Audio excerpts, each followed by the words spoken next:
코로나19로 인해 길어지고 있는 온라인 수업, 어떤 지혜가 필요한지 알아봅니다.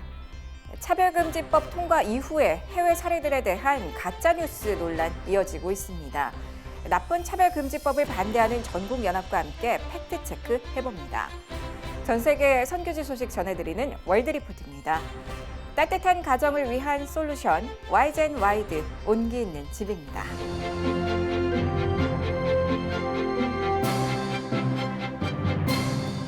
안녕하십니까. 매 요일마다 섹션을 통해 더 깊이 있는 글로컬 선교교육 뉴스 전해드리고 있는 CGN 투데이입니다. 수요일인 오늘은 교육입니다.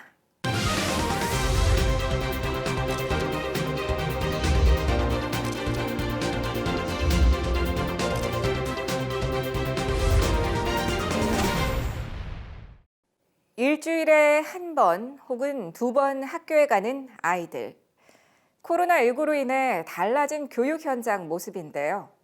기간이 길어지다 보니 학업 공백도 우려되는 상황입니다. 어떻게 이를 메울 수 있을지 전문가들로부터 들어봤습니다. 박현규 기자가 취재했습니다. 학교를 제대로 못 가는 상황에서 한 학기가 끝나갑니다. 처음에는 긴장했던 아이들과 학부모들은 어려움을 호소합니다. 학습적인 부분은 처음엔 좀 많이 혼란스러웠었어요. 사실 저학년은 공부를 막 시키는 것보다 같이 활동 놀이들을 많이 해줘야 돼서 그런 부분에 있어서 좀 어려움이 있었어요. 온라인 학습하는 게 처음 하는 거고 선생님들을 잘 모르시고 하는데 그 방법을 잘 모르겠어가지고 그게 좀 어려워요. 하지만 전문가들은 이 시기를 부모와 자녀의 관계를 회복하는 시간으로 가져보자고 제안합니다. 대화하지 않고 서로 맡겨두고 모른 척했던 부분들이 이제 같이 지내고 계속 밥 먹고 머물다 보니까 이제 드러나게 됐던 거죠, 사실은. 근데 우리가 원래는 중요하게 여겨야 됐던 것을 놓치고 있었던 것에 대해서 하나님이 이제 찍어주셨다. 그래서 저는 오히려 잃어버렸던 것을 되찾는 좋은 전환점을 마련했다, 이렇게 생각을. 한국기독교 홈스쿨 협회의 장갑덕 대표는 그런 관점에서 자녀와의 올바른 관계 회복이 되려면 먼저 부모가 하나님과 바른 관계 속에 있음을 보여줘야 한다고 말합니다. 때로는 우리가 방향이 교육을 하다 보면 가르친다를 자꾸 아이에게 우리가 주목할 수 있잖아요. 근데 부모님들이 주님을 주목하는 게 중요한 거죠. 내가 주님의 돌봄을 받는 가운데 아이가 우리와 함께 있음이라고 하는 이 어떻게 보면 전체적인 판 또는 구조를 먼저 이해하는 게 중요하죠. 장 대표는 이 시간 동안 하나님 앞에서의 라이프 스타일을 자녀와 함께 만들어가자고 공고합니다. 아침에는 말씀, 점심에는 경배와 찬양, 저녁에는 기도 이렇게 해서 생활을 이렇게 스케줄을 잡아서 이렇게 해나갔어요. 저는 이런 기회에 부모들이 가장 이 자녀는 내 자녀가 아니고 하나님의 자녀이기 때문에 주의 말씀과 교훈으로 양육해야 된다라고 하는 데 대한 한번 생각을 이번 기회에 했으면 참 좋겠다라고 생각이 들고요. 코로나로 인한 어려움은 길어지지만 하나님이 악함도 들어 선하게 쓰시는 전능한 분임을 기억할 때 회복의 기회를 붙잡을 수 있습니다. CGN 투데이 박형규입니다. 미국에서 7세 아들의 성전환을 반대하다가 아빠가 양육권을 박탈당했다. 가짜뉴스 논란에 휩싸여 있는 차별금지법 관련 해외 사례 중 하나입니다. 진정한 평등을 바라며 나쁜 차별금지법을 반대하는 전국연합 진평연은 이와 관련해 반박 자료를 냈습니다. 진평연에 따르면 이 사건은 1심에서 자녀의 성전환을 반대한 아빠의 양육권이 박탈당한 것이 맞고 현재 소송이 진행 중입니다. 진평연은 최종심 결과 여부를 떠나 어느 부모라도 자신의 자녀의 동성애나 성전환 성향을 치료 또는 상담받게 하거나 반대했다는 이유로 양육권을 박탈당하는 소송을 당할 수가 있다는 사실 자체가 문제라며 사법부가 어떠한 판단을 하느냐에 따라 얼마든지 양육권을 박탈당할 수 있다는 위험 자체가 존재한다는 의미라고 반박했습니다. 또한 이 사례가 차별금지법과 무관하다는 주장에 대해선 정의당 차별금지법안 제9조에서 국가가 관련 법과 제도를 차별금지법에 맞도록 변경하도록 요구하고 있으므로 정의당 법안이 통과되면 양육권 박탈 제도가 마련될 가능성을 배제할 수 없다며 차별금지법 제정 이후 영국에선 기존의 혼인과 가족 제도를 변경해 동성혼이 합법화됐고 캐나다에선 성별 제도를 바꿔 성별 변경 요건이 사실상 폐지됐으며 미국에선 새로운 스포츠 규칙을 만들어서 제약 없이 스스로가 인식하는 성별에 따라 청소년 스포츠 경기에 참가할 수 있게 됐다고 설명했습니다. 이어 진평현은 한국에서도 차별금지법이 제정되면 이와 같은 법령, 조례, 규칙의 제정과 개정이 순차적으로 이뤄지게 될 것이라고 경고의 메시지를 전했습니다.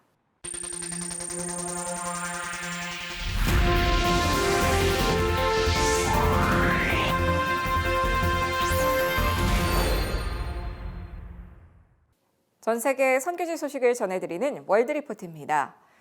발칸반도의 몬테네그로에서 교회와 관련된 새로운 법이 통과하면서 정교회가 거세게 반발하고 있습니다. 반정부 활동을 의심받고 있는 세르비아 정교회를 겨냥한 것으로 교회의 재산을 압수하고 국외로 추방하기 위한 법안이란 우려가 제기되고 있는데요. 이에 교회 재산 등록법에 반대하는 시위와 행진이 수개월째 이어지고 있습니다. 몬테네그로 전역에서 세르비아 정교회가 교회 재산 등록법에 반대하며 행진합니다.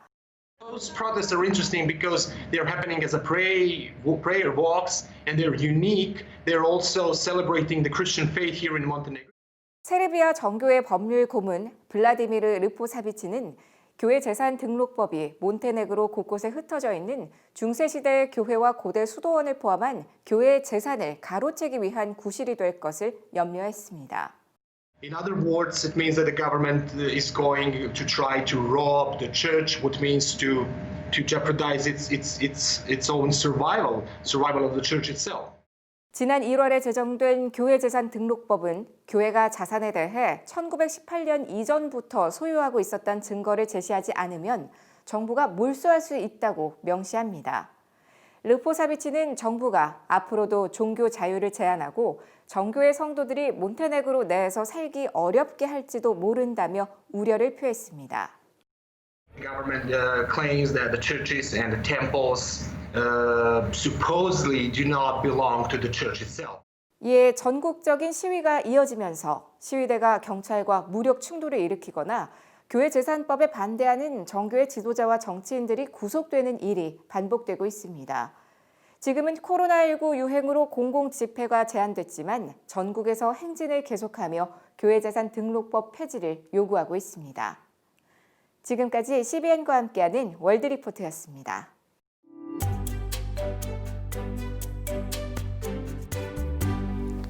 남편과 아내의 양육 방식의 차이. 안녕하세요. 저는 아이의 양육 방식에 대해 고민이 많은 엄마입니다. 특히 이 부분으로 남편과 갈등이 심해서 요즘 고민입니다. 남편은 잘못된 행동에 대해선 가차없이 처벌합니다. 잘못하면 때려서라도 버릇을 고쳐야 한다는 게 남편의 교육 방식입니다. 저는 윽박 지른다고 해결되는 것은 아니니까 말로 잘 타일러가며 가르쳐야 한다고 생각하는 편입니다. 이런 양육 태도의 차이가 저희 부부 갈등의 주된 이유입니다. 그런데 몇 달 전 중학생인 아들아이가 학교 폭력 사건에 휘말리면서 아이가 그동안 몰래 담배를 피워왔다는 사실을 알게 된 것입니다. 그 사건이 남편에게나 제게 너무나도 큰 충격이었습니다. 남편은 그날 아이를 쥐잡듯했고 아이는 남편의 불같은 성미를 아니까 다시는 그러지 않겠다고 약속을 했답니다. 하지만 며칠 전에 아들이 여전히 담배를 피우고 있는 것을 알게 되었습니다. 아이 방을 청소하다 물정을 잡았지요. 아이는 자기 것이 아니라고 하지만 아이 옷에 밴 담배 냄새로 혹시나 하던 차였기에 의심할 여지가 없었습니다. 이 사실을 아이 아빠가 알면 또 난리가 날 텐데 벌써부터 심장이 조여오는 것 같습니다. 아이를 위해서 무엇이 최선인지 또 남편과는 어떤 식으로 이 문제를 해결하는 게 좋을지 두 분의 도움 말씀을 부탁드립니다. 중학교 학생인데 담배를 피웠다 그러네요. 참 그래서 얼마나 힘들었을까 하는 생각 들고 아버지도 억장이 묻었을 것 같아요. 아버지로서.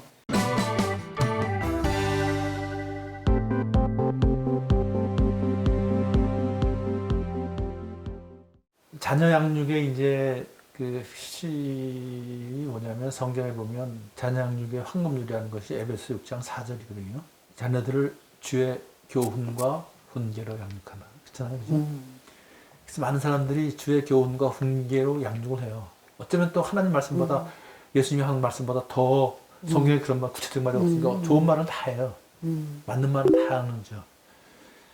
주의 교훈과 훈계로 양육하는데 그보다 더 중요한 내용이 있어요. 그게 뭐냐면 자녀를 노엽게 하지 말라.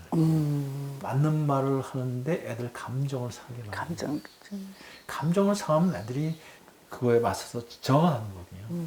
격렬하게. 아버지가 하는 말은 맞아요.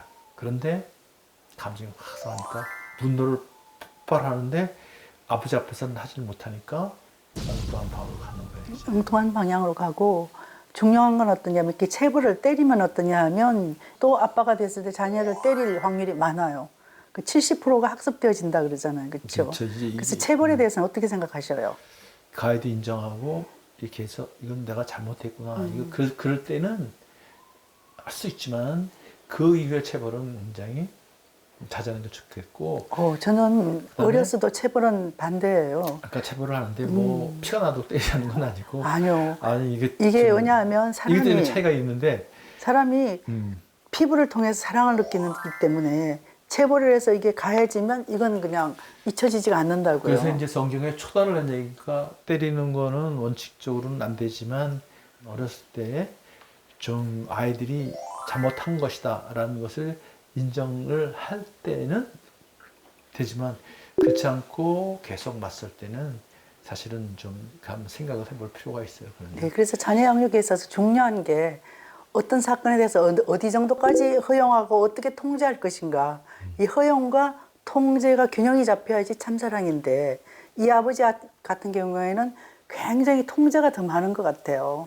그렇죠. 이게 이제 한번 이것도 다 습관화 되거든요. 분노도 사실 어떤 분은 습관이라고 그러는데 이게 습관이 이것도 때리는 거 습관인데 그래서 저 같은 경우에는 이제 어렸을 때 한 번 애를 이렇게 큰 아들을 때렸잖아요, 내가. 때렸었어요? 난 몰랐어요. 얘가 놀랬죠. 아버지가 그렇지 않은 사람인데 근데 딱 그러니까 걔가 나중에 고등학교 때 그러잖아요. 아버지는 우리를 무시해요. 그래서 막 울었잖아요. 딱 한 번. 그래서 내가 아직도 기억나는 게 뭐냐면 큰 놈이 이제 그래서 동생이 뭐라 그러면 내가 아빠가 이제 그러지 마라 그러면 동생은 그러지 마. 근데 두려움으로 몰고 가면 두려움은 뭘 갖고 오냐면 거짓말을 갖고 오거든요. 거짓말을 가져오죠. 성경이 그렇죠. 거짓말을 숨어서 하게 되거든요. 숨어서 하게 되죠. 자꾸만 거짓말을. 이래서 아이가 점점 나쁜 방으로 간다는 거. 그래서 제가 존경하는 목사님이 이런 얘기를 하시더라고요. 가정에는 은혜와 진리가 같이 가야 되는데 이게 균형을 잡아야 되는데 은혜와 진리가 너무 균형을 잡으면 아이들이 사랑을 못 느낀다는 거죠. 그래서 뭐라고 말씀하시느냐 하면 은혜가 반발자국 정도는 앞서가야지 아이들이 따뜻함을 느낀다고. 저도 아주 동의합니다. 이런 문제는 어머니가 좀 적극적으로 했으면 좋겠다. 왜냐하면 아이들이 엄마하고 많은 경우에 이미 애착이 되어 있기 때문에 밥 해주고 다 감정적으로 다 해줬기 때문에 엄마한테 야단마저도 사실은 엄마는 또 감정을 추스리고 사실은 또 안아주고 다 되는데 이건 남자들은 맞아요. 아빠들은 밖에 계시다가 어쩌다 오셔가지고 관계를 다시 맺기 힘들죠. 그러니까 또 뭐 엄마의 사랑이 사실 품어주는 거지만 품어주는 사랑이죠. 결정적인 때는 아빠가 그런 디렉션. 아빠 사랑은 어려운 게 뭐냐면 사실은 이 독립하게 하고 모험하게 하고 도전하게 하고 그렇죠. 날개를 달아서 세상을 나가게 하는 사랑이니까. 그래서 이거를 두 분이 이렇게 잘 좀 조정하셔서 두 분이 하나 돼서 이거 싸우지 마시고요. 이 역할 분담을 조금씩 하시고 물론 자녀 양육은 네가 하라 그런 얘기가 아니라 함께 같이 가는 거지만 그러나 좀 지혜롭게 한 분이 그럼 한 분이 안아주고 한 분이 너무 부드럽게 하면 한 분은 조금 이렇게 약간 좀 딱딱하게 하고. 우리 집 같은 경우 나는 무서운 엄마고 당신은 맨날 아이들한테 그냥 인기를 얻는 따뜻한 아빠였잖아요.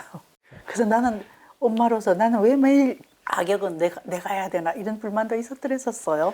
아빠의 애착은 나중에 인생을 살아갈 때 모든 관계의 뿌리가 되기 때문에 그런 삶의 패턴을 대인 관계 속에서 다 지침이 되는 거기 때문에 아빠의 관계가 잘 되도록 도와주는 게 엄마 역할이기도 하거든요. 그래서 어머니들이 조금 이런 부분을 남편하고 잘 지혜롭게 좀 상의하시고 크리스찬들 같은 경우에는 함께 기도하면서 이렇게 좀 하시면 좋을 것 같습니다. 근데 다 가정마다 이런 어려움이 있으니까요.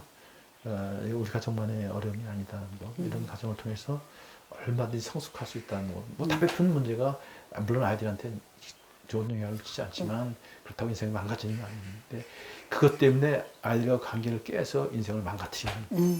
오늘은 여기까지 하고요.